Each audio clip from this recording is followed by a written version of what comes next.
the Grand Seoul Imperial Hotel, one of the most expensive buildings in all of Asia. 47 floors of polished marble, imported crystal chandeliers, and silence so deliberate it costs money to maintain. Tonight, every floor is buzzing, because tonight, he is coming. The ballroom on the second floor has been rearranged 3 times in the last 6 hours. The head of event coordination has changed his tie twice. 2 government officials have called to confirm seating arrangements. A famous actress who was not initially invited somehow found a way to be added to the guest list at the last minute. Nobody does that for a birthday party. Nobody does that for a product launch. They do it for one name only: Kang Daun. At 11:47 p.m., a convoy of black vehicles stops outside the hotel's main entrance. No sirens, no announcement, just the quiet, surgical precision of men who have learned that power doesn't need to announce itself. Inside, the room shifts. It's almost imperceptible, the way the air changes in a place when something significant is about to happen. Conversations slow, eyes drift toward the entrance. Laughter becomes slightly more performative, slightly more aware of itself. The doors open. And the room doesn't just look, the room moves. Executives in tailored suits step forward. A deputy minister smooths his jacket. 3 women who were strategically positioned near the entrance straighten their postures. A famous tech billionaire, a man who has never waited for anyone in his life, turns his entire body toward the door. Kang Daun walks in, 34 years old, not especially tall, not the largest man in the room, but there is a quality to the way he moves that makes the room feel like it is rotating around him rather than the other way around. His face carries the kind of stillness that only comes from having made very serious decisions many times. His eyes are dark, unreadable, and calm in the way that deep water is calm. Not because nothing exists beneath the surface, but because whatever exists there is entirely beyond your reach. He stops just inside the entrance, doesn't greet anyone, doesn't nod, doesn't acknowledge the executive who is already walking toward him with his hand extended. He just looks. His eyes move across the room slowly, methodically, the way a lighthouse beam moves, not searching randomly, but completing a careful, practiced circuit. The executive's extended hand hangs in the air, unshaken. Across the room, a deputy minister begins walking toward him. 2 assistants follow, holding talking points on laminated cards as if they believe Daehyun will pause for a briefing. He doesn't look at them. His eyes keep moving. Past the executive, past the minister, past the actress who has angled herself into his direct line of sight, past the 47 other important, powerful, carefully dressed people in this room who have all quietly decided that tonight is the night they earn his attention. His gaze travels to the far left corner of the ballroom, where a woman in a grey uniform is quietly pushing a cleaning cart. She hasn't noticed any of this. She is focused on her work, guiding the cart carefully between chairs, wiping down a surface near the service corridor, moving with the practiced efficiency of someone who has learned to be completely unremarkable in rooms full of remarkable people. She doesn't look up. She doesn't know he's arrived. She certainly doesn't know that the most dangerous man in the room has just ignored every important person in his immediate vicinity to find her with his eyes. Daehyun stops walking. He just watches her. The executive, whose hand is still unshaken, follows Daehyun's gaze, frowns, looks back at Daehyun, confused. Near the bar, someone laughs, a short, uncomfortable sound. "Again?" a man whispers to the woman beside him. "He's doing it again." The deputy minister stops walking. His assistants stop behind him, uncertain. The entire room, slowly and collectively, becomes aware that something strange is happening. A woman, late 50s, Nigerian, hotel uniform, cleaning cart, has somehow captured the complete and total attention of the most feared man in Seoul. One executive leans toward another and murmurs something, shakes his head. Then someone finally asks, loudly enough to be heard, "Why her?" The question floats across the ballroom. Dae-hyun doesn't turn toward the voice. He keeps his eyes on the woman in grey.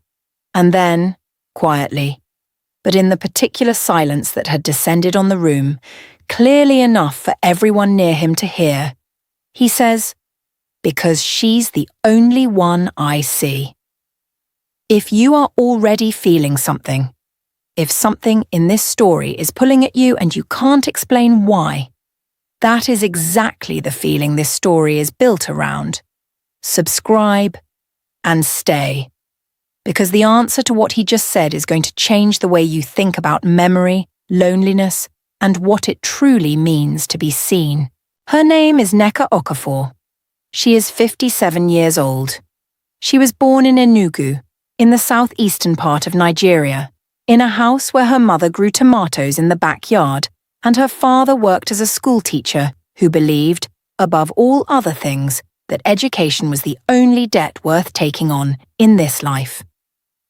She raised 2 children mostly alone after her husband's death 14 years ago. She worked, she sent them money, she prayed, she worked some more. She came to Seoul 11 years ago through a domestic employment agency. She started cleaning hotel rooms, graduated to corridor maintenance, then the ballroom and event spaces of the Grand Seoul Imperial Hotel, one of the most prestigious addresses in the city. On her first day, a manager handed her a grey uniform and told her 3 things: be thorough, be fast, be invisible. 11 years later, she has mastered all 3. She knows every corridor of this hotel. She knows which elevator makes a grinding sound on the 14th floor.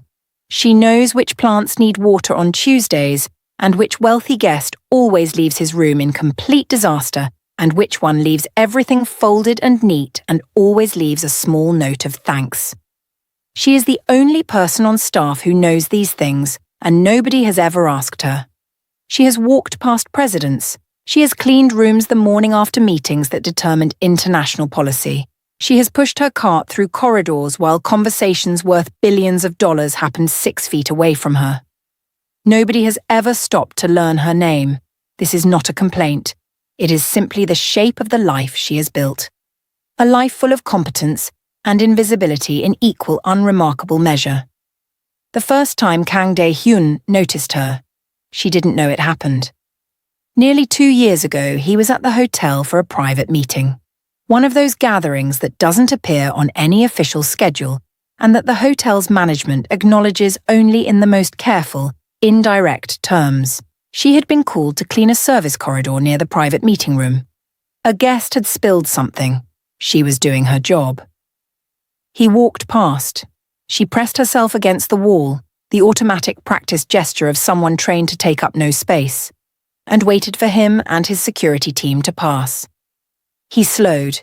His security team kept walking, then stopped, turned back, confused. Dae-hyun was looking at her. Not the way men sometimes look at women in corridors. Not that kind of looking. He was looking at her face the way a person looks at something they have been searching for without knowing they were searching. She met his eyes briefly, the polite, neutral glance of a hotel employee, and then looked away. He said nothing. He kept walking. She went back to cleaning. She didn't give it another thought. He thought about it for 3 days.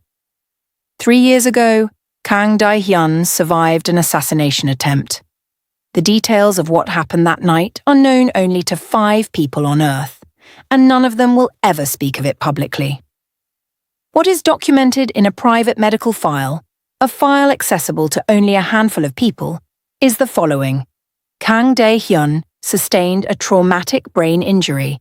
The injury affected a specific and rare cluster of neural pathways responsible for face processing and recognition. The medical term is prosopagnosia, face blindness. But Dae-hyun's case is more complex than classical prosopagnosia. In most cases, a person with this condition loses the ability to recognize faces entirely and learns to compensate with other cues: voice, gait, hair, clothing, context. They develop workaround systems. They adapt. Dae-hyun's case is different because the injury didn't destroy his face recognition entirely. It left it fractured in a way that is almost more disorienting than complete loss. He can perceive faces. He can see them in real time. But they don't stick. The neural pathways that should encode a face into lasting, reliable memory are damaged. People he has known for years appear subtly wrong to him when he encounters them unexpectedly. Faces he sees every day require effortful re-identification every single time.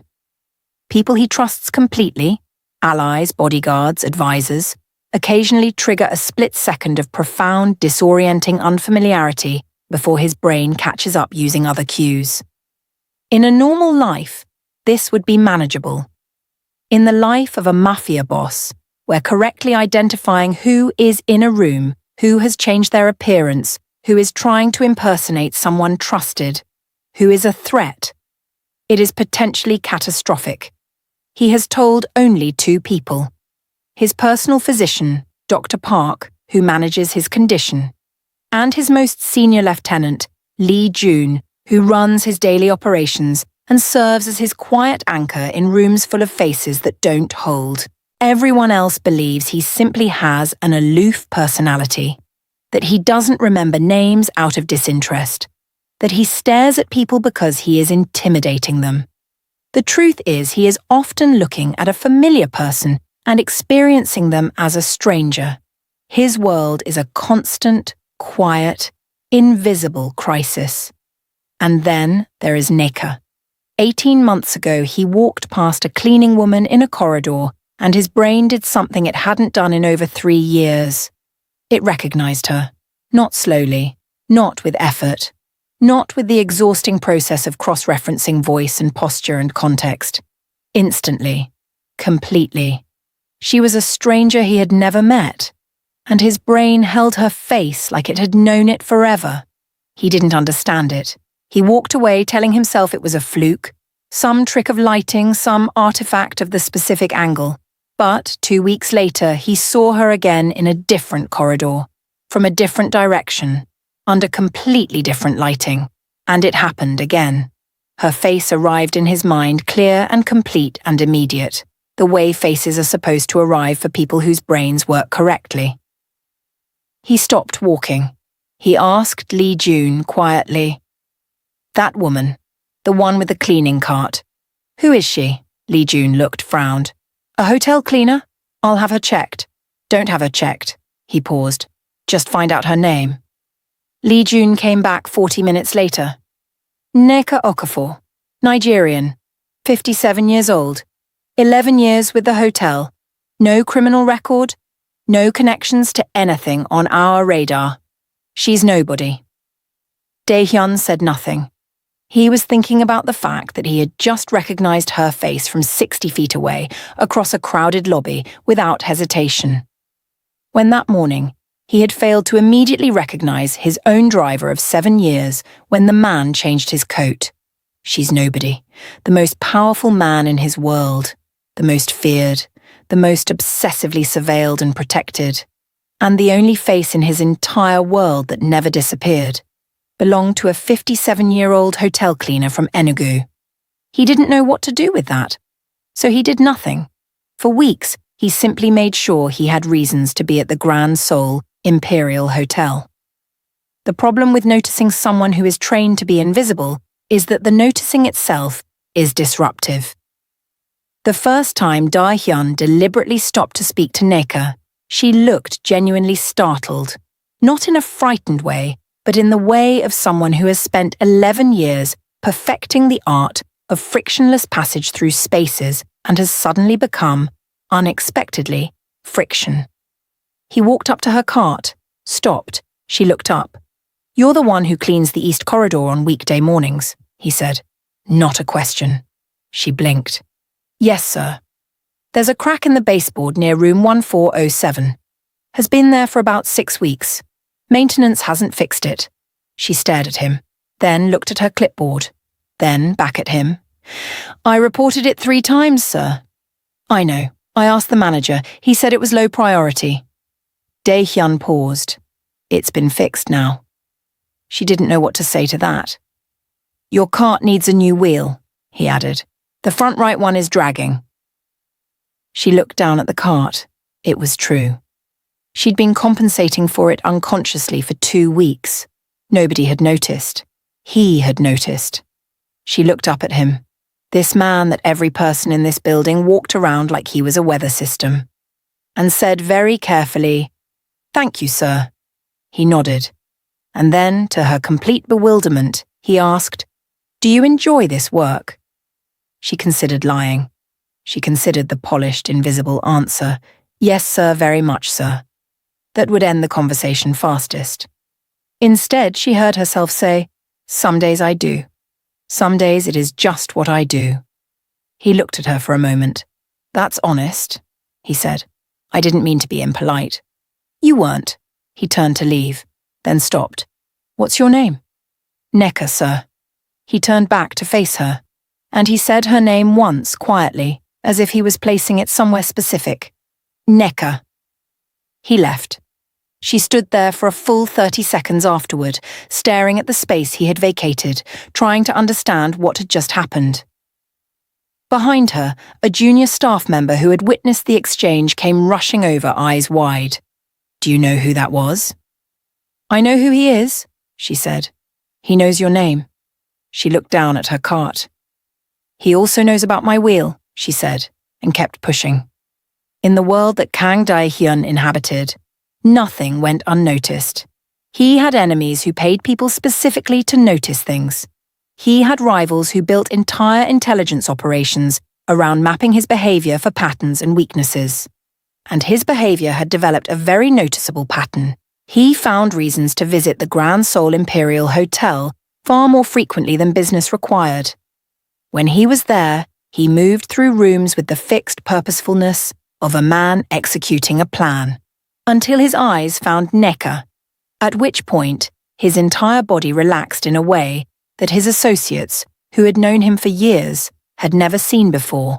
He would change direction mid-conversation to take a route that passed her corridor. He arranged for his physician's private consultation room to be moved to the hotel's business suites, which required him to visit twice a week. He once dismissed an entire meeting because a message came that she had called in sick that day. Nobody could make sense of it. The executive class that orbited his world began whispering first. Then the whispers became louder, more agitated. A man who controlled the flow of illegal capital across 3 continents was spending his attention on a cleaning woman. The theories were immediate and uncharitable. She's manipulating him. These women know how to work powerful men. She must have something on him. Information, evidence, something. It's a setup. Someone planted her. She's gathering intelligence. And then the cruelest, most persistent theory, the one repeated with the most confidence by people who had never once spoken to Neca. She's after his money. That's all. That's always all. Because in the minds of powerful people who have spent their lives being pursued for what they control, the idea that something purely human, purely unstrategic, purely genuine, could exist between people of different worlds is almost literally incomprehensible. Nobody considered the simplest possibility, that he saw her, really saw her, and that she had no idea why. 4 months into their strange, irregular conversations, 5-minute exchanges in corridors, brief interactions near the service elevator, the odd afternoon when he would appear in whatever section of the hotel she was working in and simply be there. Neca asked him the questions she'd been holding since the beginning. They were in the East Garden, a small outdoor area accessible from the hotel's 2nd floor. She was tending to a task she'd been assigned, checking the irrigation on the planted borders. He had appeared, as he sometimes did, apparently from nowhere. He sat on the edge of a stone planter. She kept working. "Can I ask you something?" she said, without looking up. "Yes." She stood up and looked at him. "Why do you keep coming to find me?" He was quiet for a moment. "Because I can find you," he said finally. She waited for him to explain because that didn't make sense. He looked out at the garden. "I have a condition," he said. "My brain doesn't hold faces correctly. People I've known for years, I have to work to recognize them every single time, even people I trust. It's like trying to fill a bucket with a hole in the bottom. Every face just leaks. She was very still. Except yours. He looked at her. Since the first time I saw you, your face doesn't leak. It stays, clear and complete, every single time. I don't know why. My doctor doesn't know why. It makes no medical sense. Neca set down her equipment. She thought about this. Then she asked, "Does it frighten you?" He looked at her with something close to surprise. People did not generally ask him about fear. The condition? Finding that your only... She searched for the word. Your only anchor is a stranger, a cleaning woman, someone your world would consider. She paused. Nobody. He held her gaze. Yes, he said. It frightened me very much. At first. And now? A long pause. Now it's the only thing in my world that makes sense. She looked at him for a long time. This young, powerful, dangerous man sitting on the edge of a stone planter in a hotel garden, telling her that her face was the only one that stayed. She thought about her own life. 11 years of invisibility, of being thoroughly, completely, professionally unseen. And she said, quietly, as matter-of-factly as she said most things, "You are the first person in 11 years who has said my name without reading it off a form." Neither of them spoke for almost a minute. Then Neca picked up her equipment and went back to work.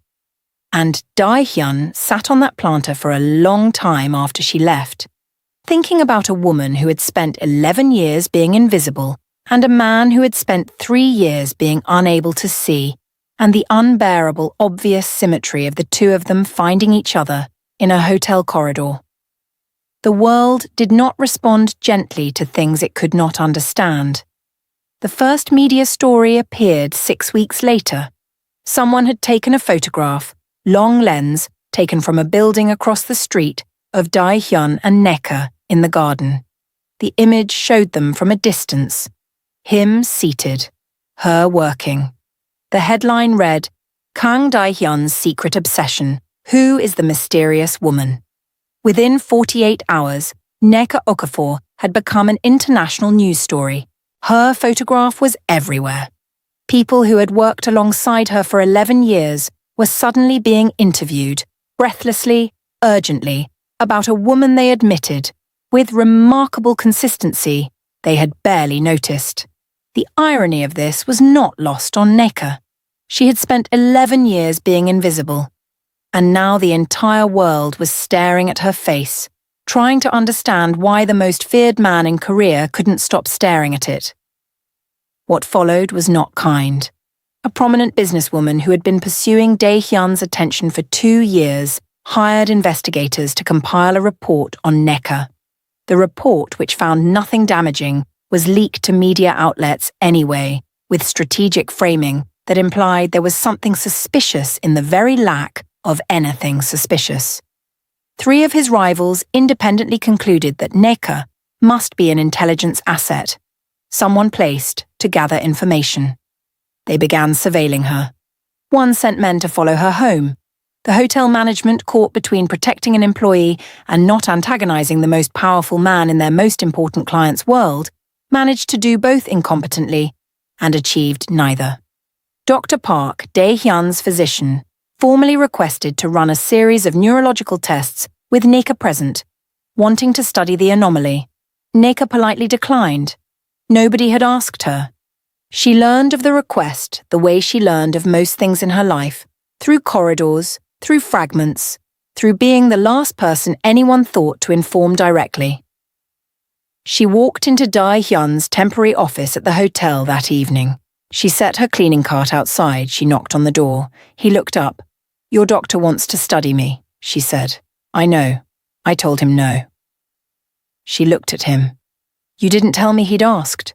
A pause. "No, I didn't." "I'm not a specimen," she said. "I'm not something to be explained."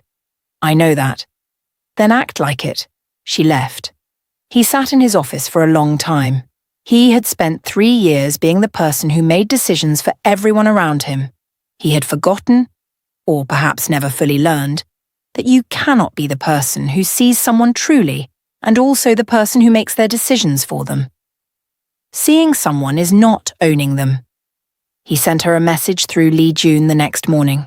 It said simply, "You're right. I'm sorry." No one who knew Kang Daun could recall him apologizing to anyone, ever, for anything. Lee Jun delivered the message, then stood outside Neca's section for a moment looking at nothing in particular. Then he went back and told Daehyun something he probably should have said months ago. "She's not good for you the way you're thinking, but she's maybe good for you in the way you actually need. Those are different things, and the difference matters." While the world was trying to understand what Neca Okafor was doing, what strategy she was executing, what benefit she was extracting, what power she was accumulating, Neca Okafor was doing what she had always done, her work. She arrived at 6 a.m. She cleaned. She managed her section. She reported maintenance issues with the diligence of someone who has learned that nobody will notice if she doesn't. But something had shifted. She began keeping a small notebook, not for dramatic reasons, simply because she had started for the first time in years paying attention to herself, noticing the things she noticed, writing down small thoughts that had previously dissolved unrecorded into the routine of days. She wrote, "I have walked past 1,000 important people in this building. Not one of them has asked me what I am good at. He asked me once, 'What do you know how to do that nobody knows you know how to do?' I didn't answer because I was surprised by the question. I should have said, 'I know how to make 1 hour do the work of 3. I know how to read a room by the debris it leaves. I know how to find what is broken by the way people avoid it.'" She wrote, "My eldest son is 36. This is not a romantic story. I want to be very clear about this. To myself, in this notebook where nobody will see it. This is not romance. This is something else. He looks at me and I feel like a person. I had forgotten what that felt like." She wrote, "They say I must be after something. The newspapers say I must want money or power or influence. They cannot imagine the possibility that I simply want to be seen, that maybe he simply wants to see, that maybe two people lost in different kinds of darkness found a single candle and are sharing it. Why is this so impossible to believe?" She wrote, "He told me today that when his condition is bad, when the faces are particularly difficult, when the world blurs, he finds himself thinking of my face. Not to see me. Just to have one thing that doesn't dissolve. He called it an anchor. I called my mother in Enugu last night and told her I had been promoted. I couldn't explain the truth. 8 months after the first photograph appeared, one of Daehyun's rivals made a decision.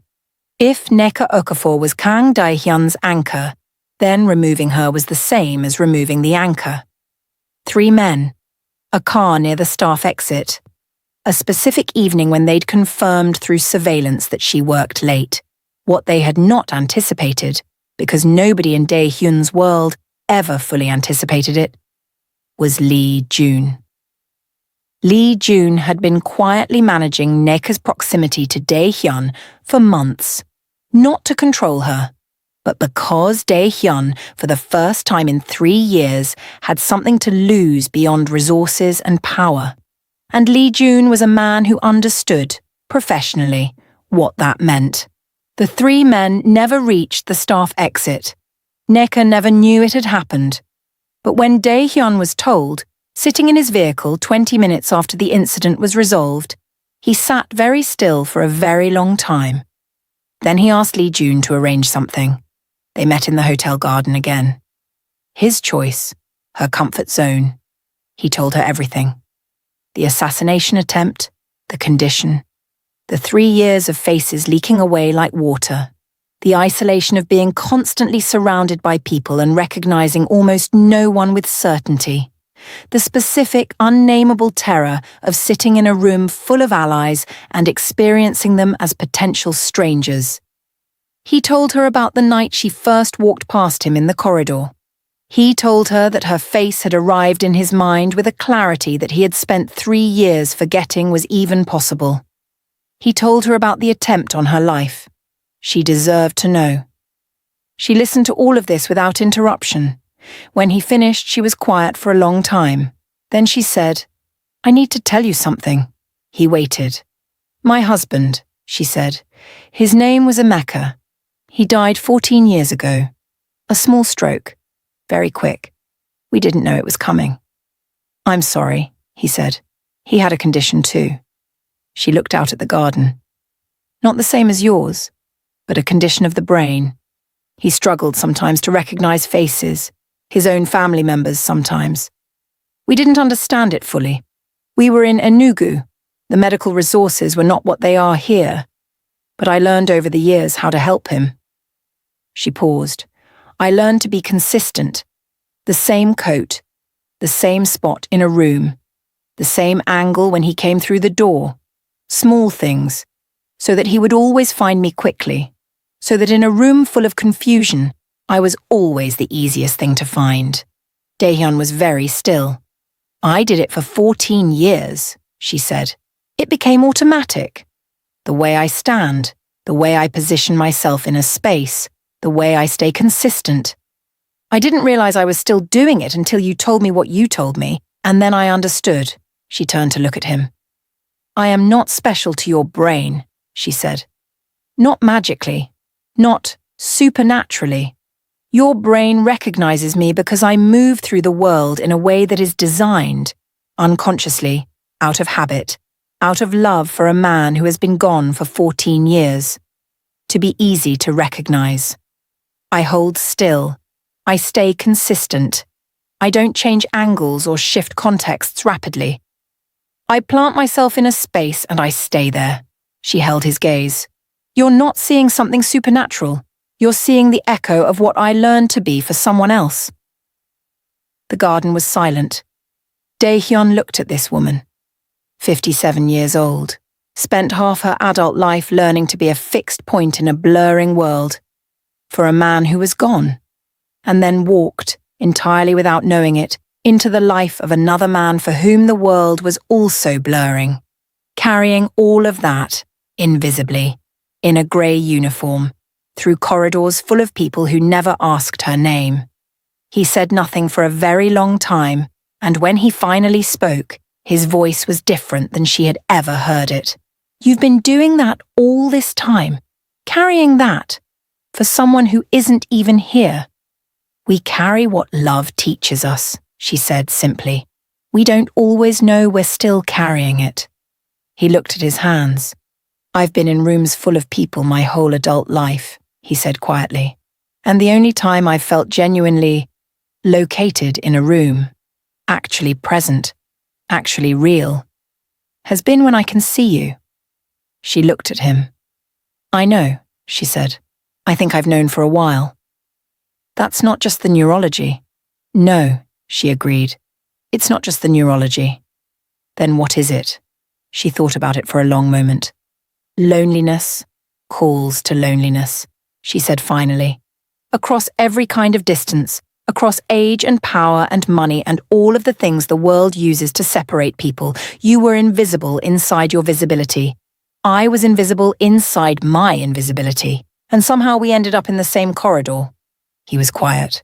"I have been the most powerful man in every room I've entered for 10 years, he said, and I have been profoundly, continuously, completely alone in every single one." "I know," she said, "and you have spent 11 years serving those same rooms." "Yes." "And been just as alone." "More, sometimes."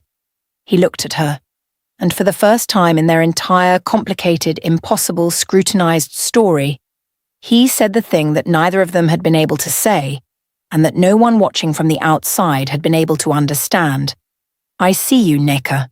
Not as a mystery, not as a neurological anomaly, not as a strategy, or a target, or a symbol, or a sensation, just as herself. And she, who had walked past 1,000 powerful people without a single one saying her name as though it mattered, looked back at him and said, "I know. I see you too." The newspapers said it was a romance. They were wrong. It was something that has no clean name. The particular bond that forms between two people who recognize each other's loneliness and choose to acknowledge it without flinching. She didn't leave her job. She liked her job. She was very good at her job. He didn't change his world. You don't dismantle empires because you met someone who sees you clearly. What changed was quieter than that. He began to include her in decisions that affected her life, directly, as a conversation, not a report delivered through aides. She began to write more in her notebook, to call her children more, to take up space, just slightly, fractionally more, in the rooms she had spent a decade learning to vanish inside. He funded a neurological clinic in Lagos, quietly, without announcement, specializing in the condition her husband had lived with. He did not tell her he was doing it. She found out through her son, who worked in healthcare, who came across the funding documentation. She called Dae-hyun directly. "Lagos?" she said. A pause. "You told me about him," he said. "About what you learned, about who you became because of it. Someone should have helped him understand what was happening. Someone should have helped you understand sooner." She was quiet for a long time. "You can't fix everything," she finally said. "I know," he said, "but some things I can fix." She went back to her notebook that evening and wrote one last thing. The world spent a year asking why he saw me. Scientists, journalists, doctors, rivals, everyone wanting an explanation. The neurology is real. The habit I carried from my marriage is real. But none of that is the actual answer. The actual answer is simply this. He looked. In a world full of people looking at power, at money, at opportunity, he looked at a face and followed the question of what it meant. That is all seeing ever is. The willingness to look, the willingness to keep looking, the willingness to let what you find matter. I have spent 11 years in rooms where nobody looked. He looked. That is the whole story. A luxury hotel in Seoul. A different evening. A different gathering. He walks in. The room moves toward him as it always does. Executives, officials, people competing for proximity. His eyes move across the room, the familiar circuit, and they stop. On a woman in grey, pushing a cart near the east corridor. She looks up this time, sees him, gives the smallest, most unremarkable nod. He nods back, in a room full of people desperately trying to be seen by him. Two people separated by every dimension the world uses to measure distance, exchange a glance that contains more genuine recognition than anything else in the building. Nobody else understands it. Nobody else is supposed to. Some things are not for the world to understand. Some things exist only between the people who lived them. She turns back to her work. He walks into the room, and the whole complicated, beautiful, unexplainable truth of it stays exactly where it belongs. Between them, invisible to everyone else, exactly as it should be. If this story moved you, if it made you think about someone in your life who deserves to be seen more clearly, or if it made you think about yourself, share it with someone who needs to hear it. And if you're new here, this is what we do. We tell stories about the human things that live inside impossible situations. Subscribe. Stay. There are more stories where this came from.